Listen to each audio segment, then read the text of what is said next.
So welcome, dear friends. Thank you for joining us tonight.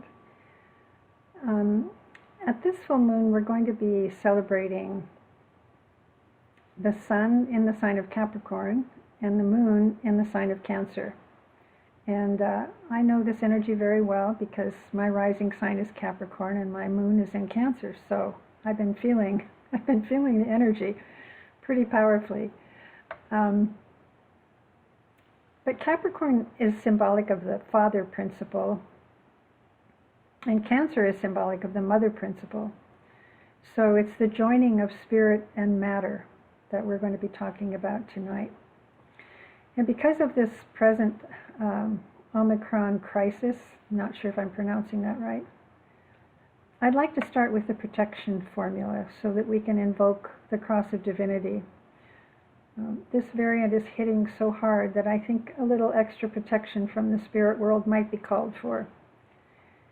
So let's begin by closing our eyes and imagining ourselves sitting in a sacred circle.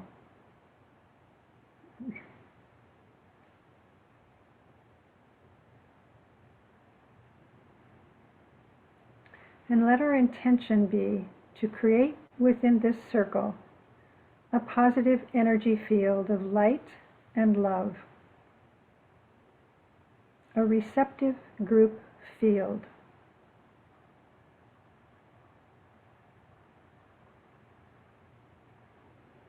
See if you can feel that in your body.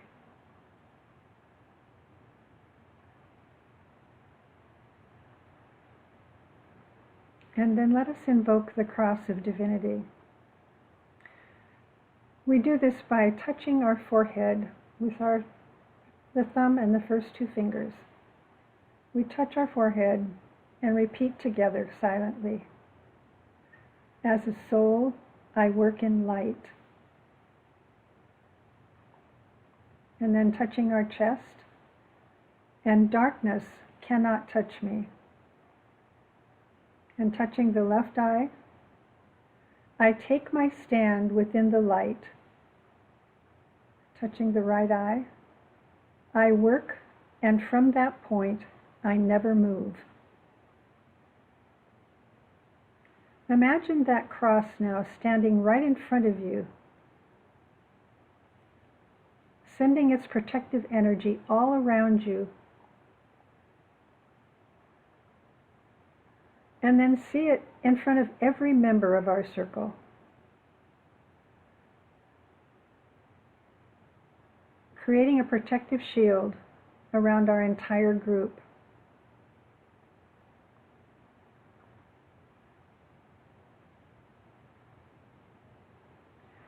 Now let us take a moment to enter the silence of our hearts.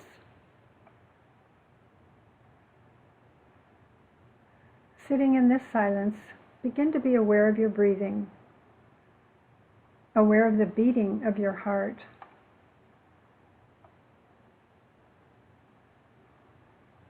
Aware that we are alive and present here on earth.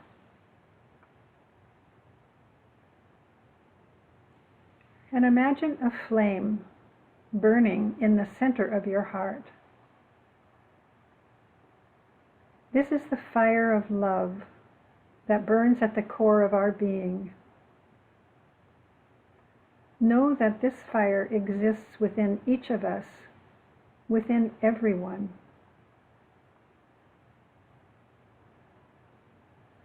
Focus now on that flame of love in your heart and send it out to everyone here in our group. Beams of light to everyone.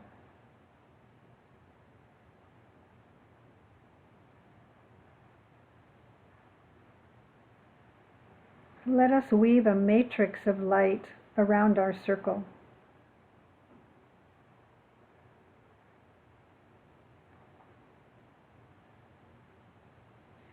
Now take a moment to imaginatively join with groups around the world who may be meeting to celebrate this full moon tonight.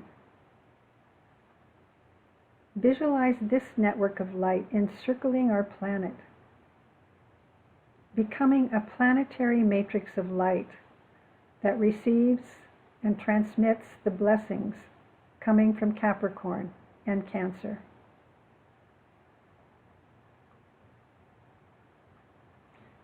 And give thanks for this opportunity to be a conduit of light in our world.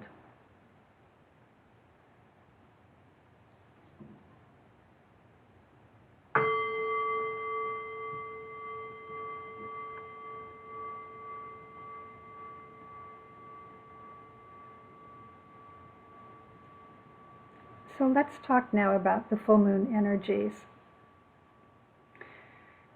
If we see the zodiac as a representation of our evolutionary journey, then we can go back and remember that in Scorpio, we traveled to the underworld to face our demons.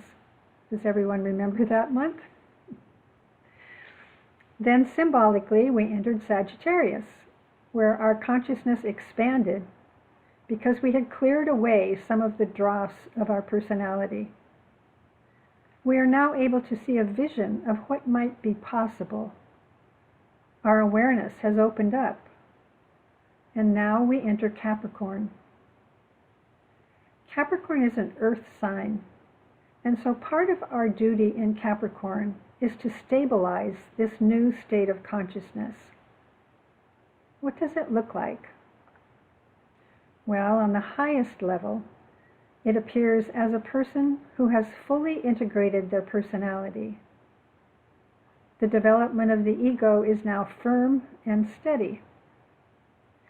There's no more looking outside of oneself for any validation. She has developed a self-consciousness that gives her the ability to think and to comprehend for herself, as well as an independent philosophy of life and ethic. And the journey now is one of embodying her inner power and authority. She looks only toward her higher self for guidance, intuition, and clarity. Understandably, this is a high state of consciousness, but this is what the Capricorn journey calls us to strive for. I might mention here that giving a sign a gender is sort of an arbitrary decision. Different astrologers use different genders. I think it's kind of paradoxical that with Capricorn symbolizing the father principle, that the astrologer that I'm following gave it a female pronoun. But we're going to go with that anyway. One of the symbols of Capricorn is the mountain, specifically the mountain top. In Capricorn, we climb two mountains. The first mountain is attained with this mantra: let ambition rule and the door stand wide. The Capricorn person ruled by this mountain lets nothing stand in its way of achieving material success, recognition, and the heights of material satisfaction. But its motivation comes from fear and insecurity. It needs to prove itself in the eyes of the world because it doesn't yet know the strength and confidence that comes from within. As an earth sign, part of the job of Capricorn is to see things realized on the physical plane, manifested on the physical plane.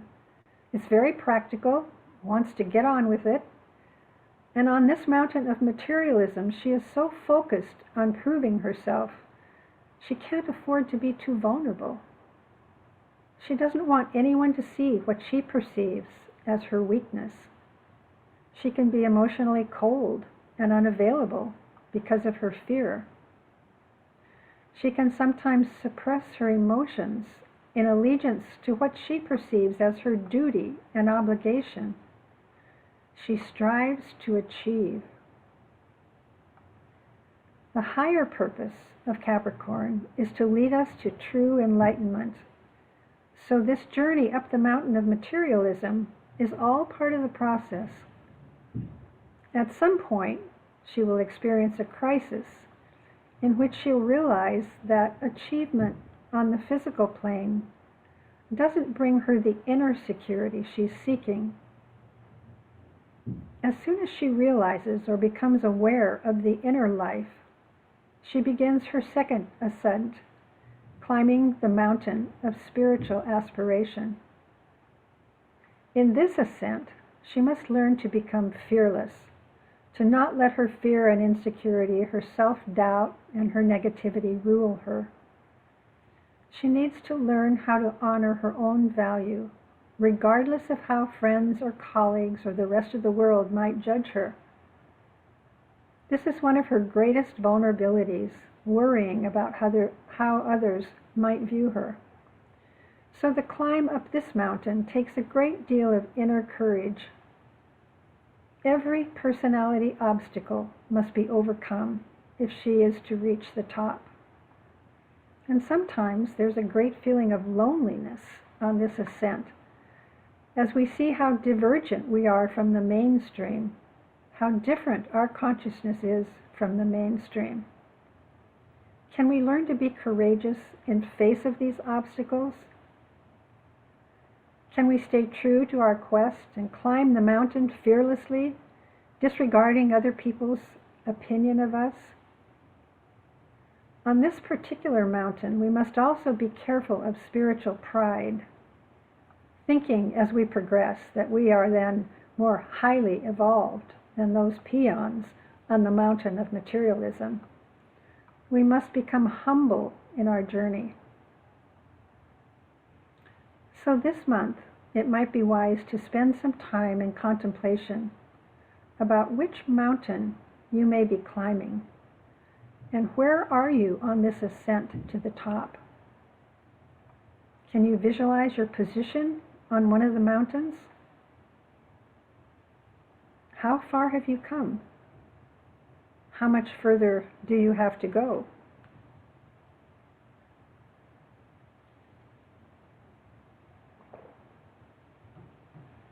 As you might remember, each sign is related to a body part, and Capricorn rules the knees.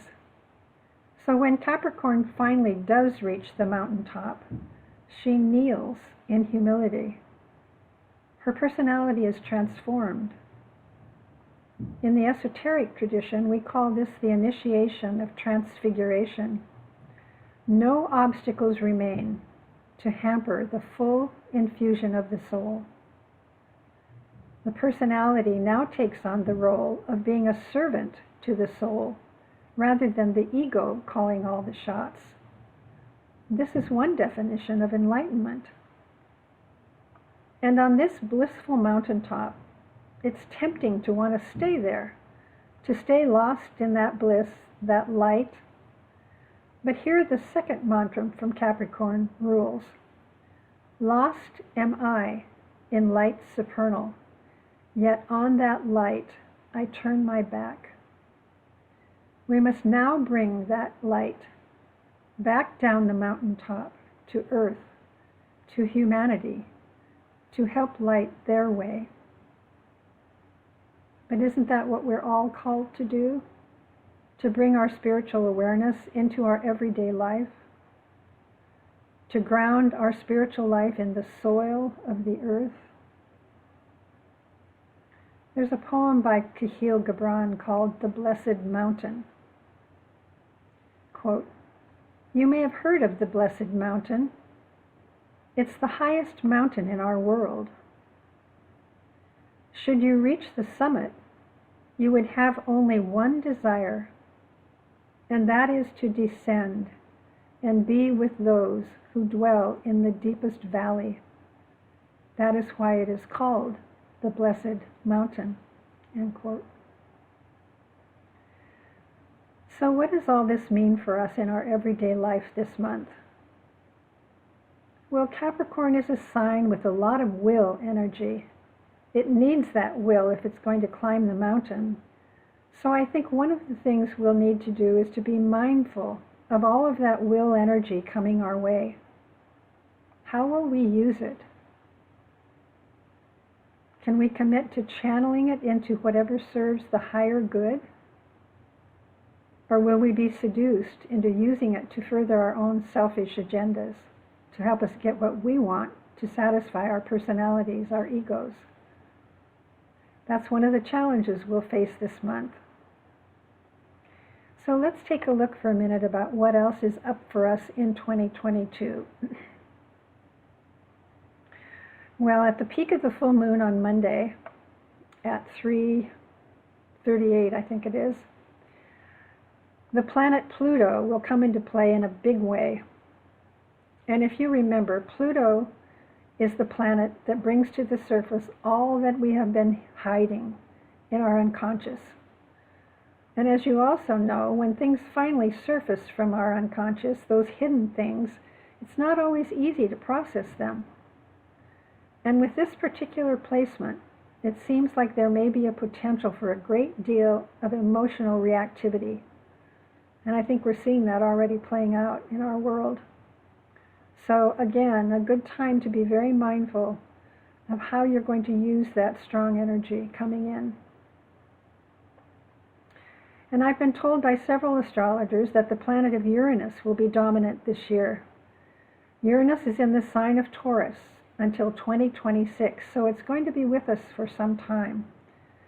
And Taurus rules what we value, our money, the economy, our resources. And this particular placement is not an easy one, but it does give us a great opportunity.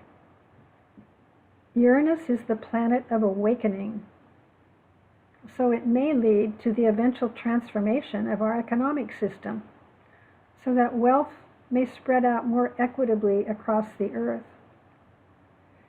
But this year is going to be action-packed, dramatic, eventful, and unstable. One astrologer defined it as revelations and revolutions. Time is going to appear to speed up. Old forms may fall away so that something better can come in. But truth will also come to the fore as these revelations appear. So it's exciting, but as always, these energies can be used for ill. So let us be aware of how we use this powerful revolutionary energy of Uranus. Now let's talk for a moment about Capricorn's opposite sign, Cancer, and how we can merge these two energies. First of all, both are cardinal signs, meaning that they are both active, but they're also cautious, and they both desire control. Cancer because she fears for her safety, and Capricorn because she wants power. One of the descriptive phrases for Capricorn is the wise use of slow action. I like that.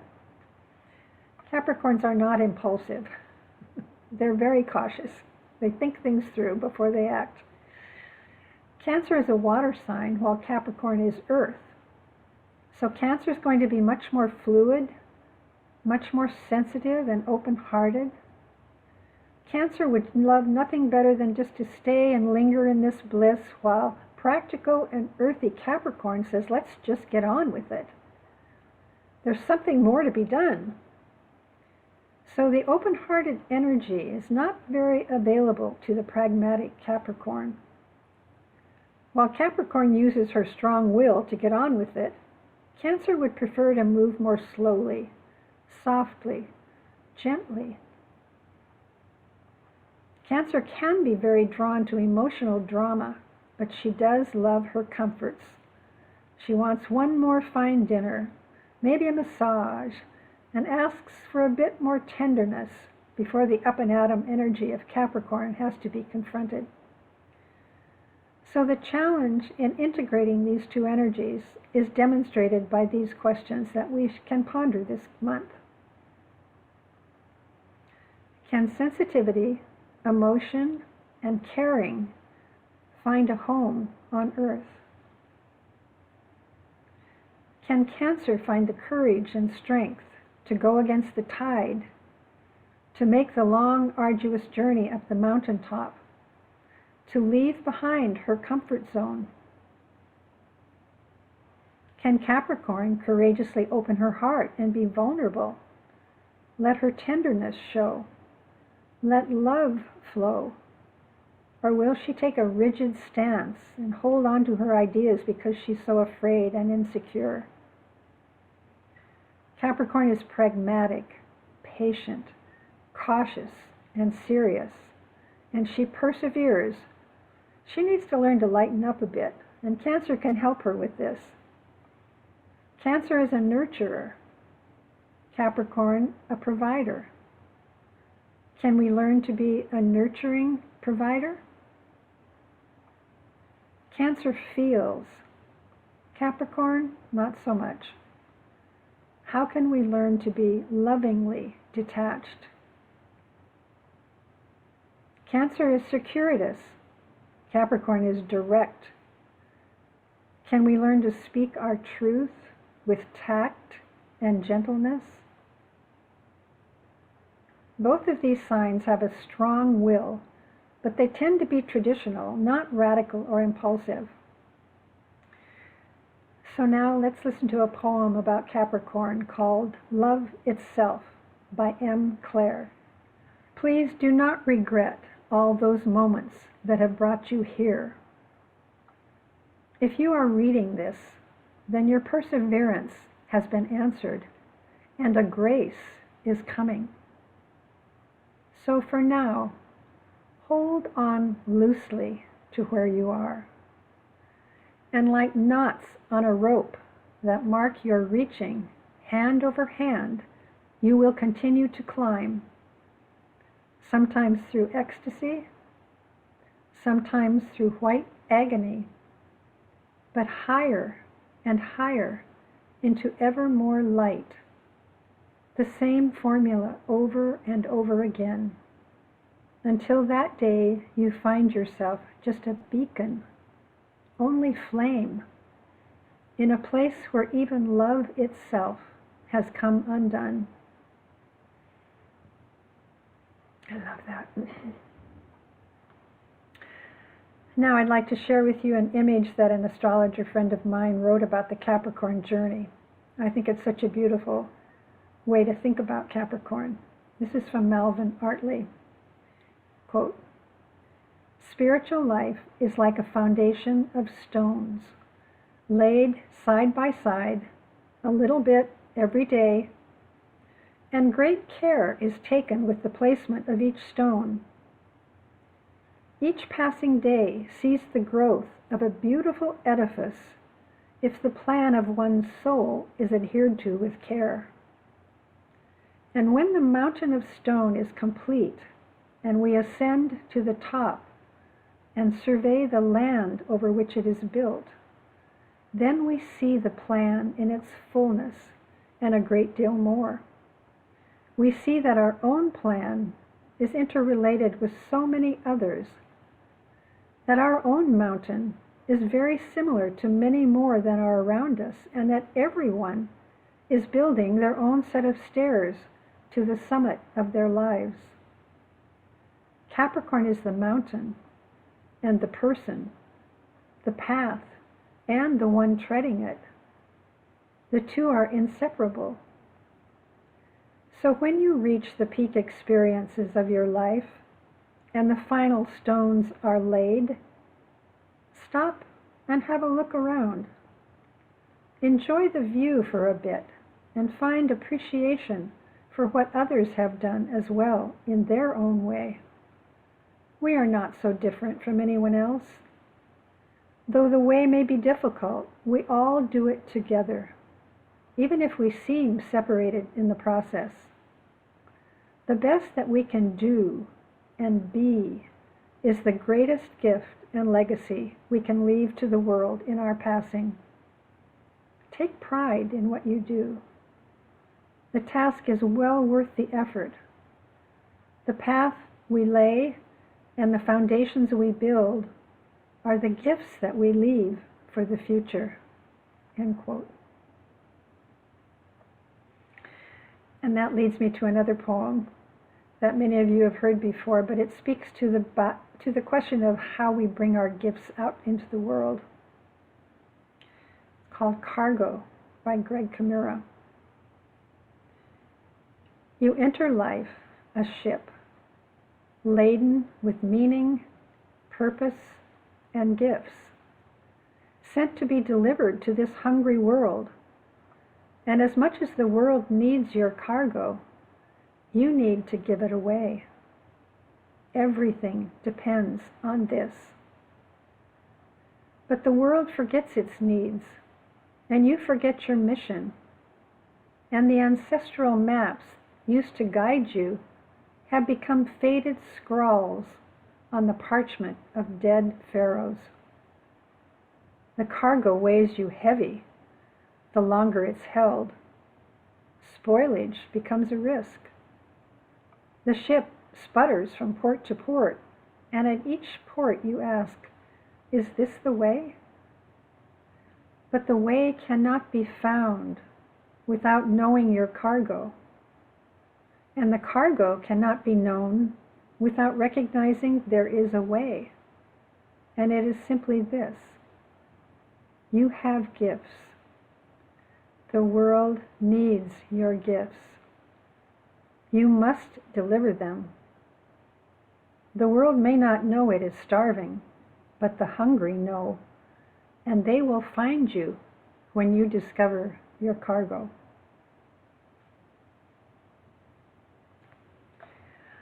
All right, my friends, let us prepare for meditation.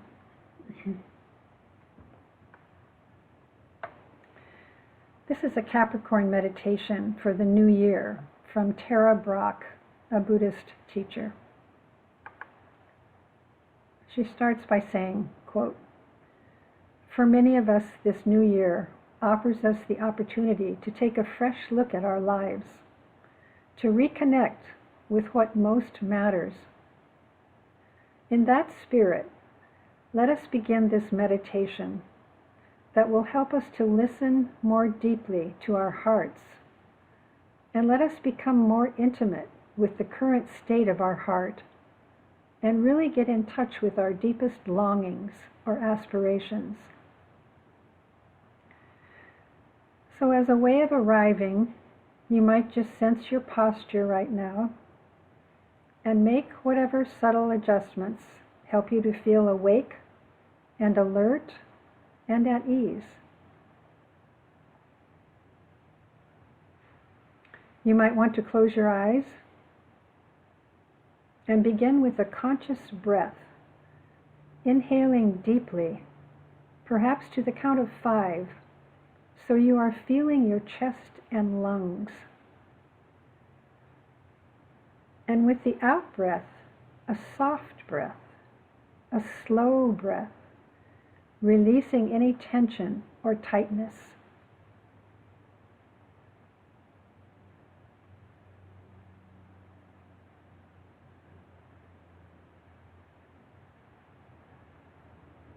Again, breathing in deeply and breathing out slowly.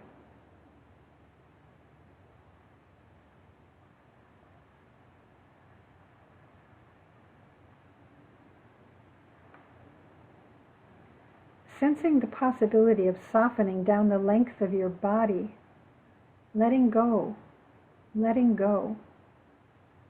One more time, breathing in and letting go.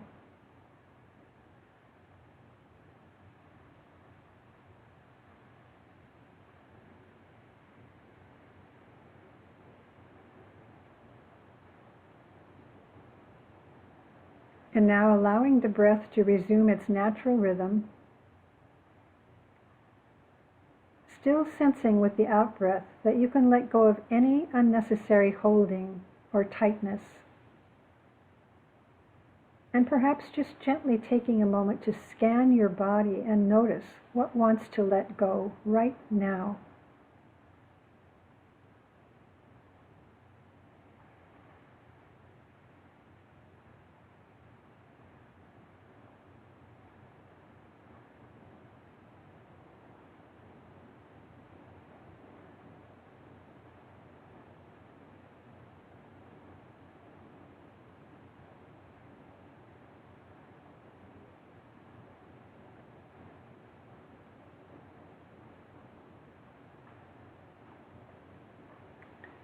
Bringing your attention now to the heart. and sensing that you can breathe in and out of the heart, contacting in an intimate way the experience of your heart right now, that physical, felt sense of the heart.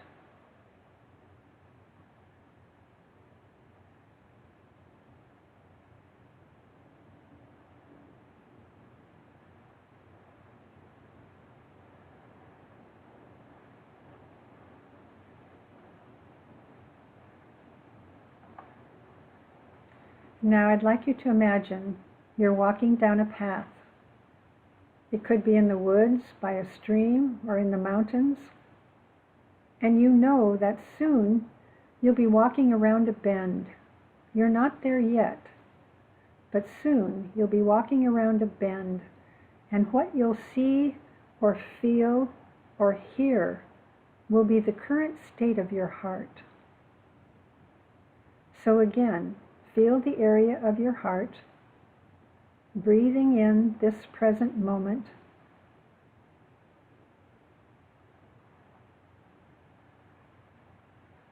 Now imagine just going around that bend and see if there is an image that reflects the state of your heart right now at this stage of your life.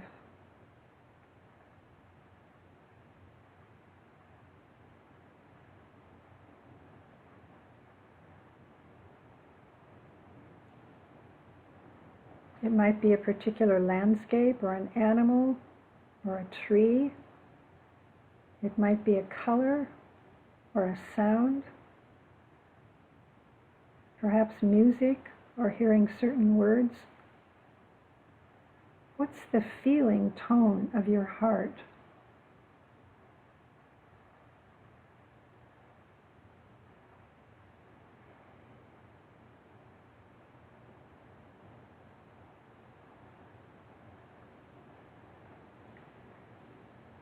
Deepening your attention now to anything your heart wants to tell you. Let your heart communicate how it is experiencing life.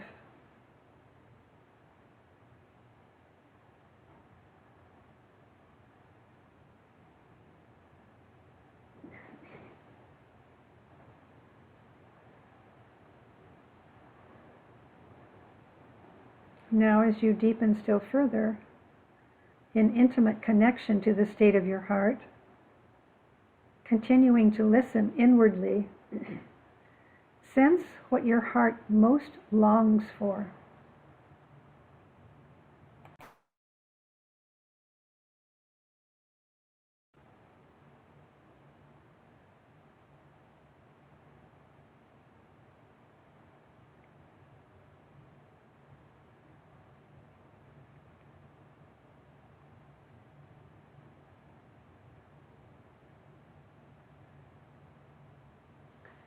Sense your deepest aspiration or intention at this part of your life.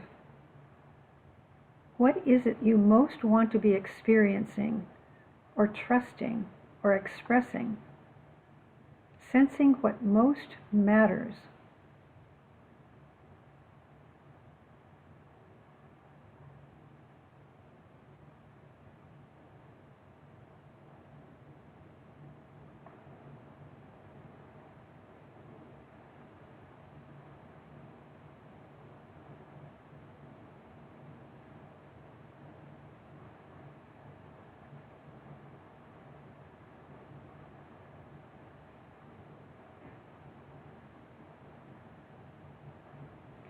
If you were at the end of your life, looking back, what would most matter about how you lived at this juncture of your life?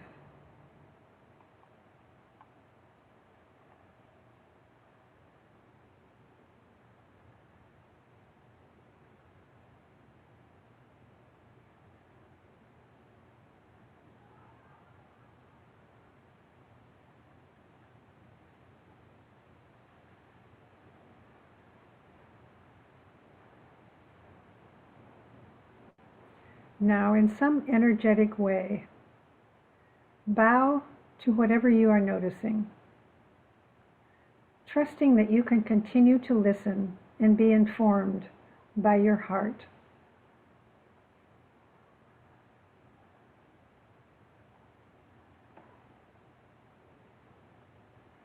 Later, you might want to take some time to journal, to write down whatever you discovered about the state of your heart and the aspiration and intention that most resonated.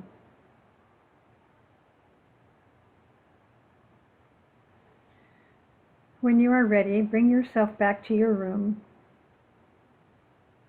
Feel yourself sitting in your chair or the couch with your feet firmly on the ground, and gently open your eyes.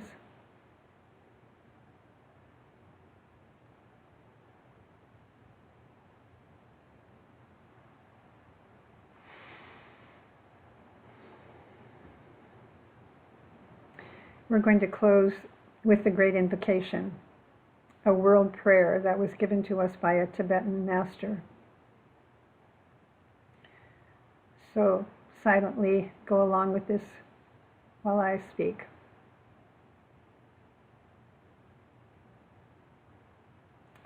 From the point of light within the mind of God, let light stream forth into the minds of men. Let light descend on earth.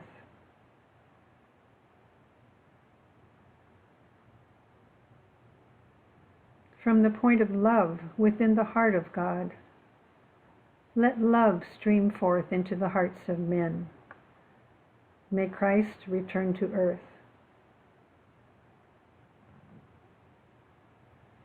From the center where the will of God is known, let purpose guide the little wills of men, the purpose which the masters know and serve.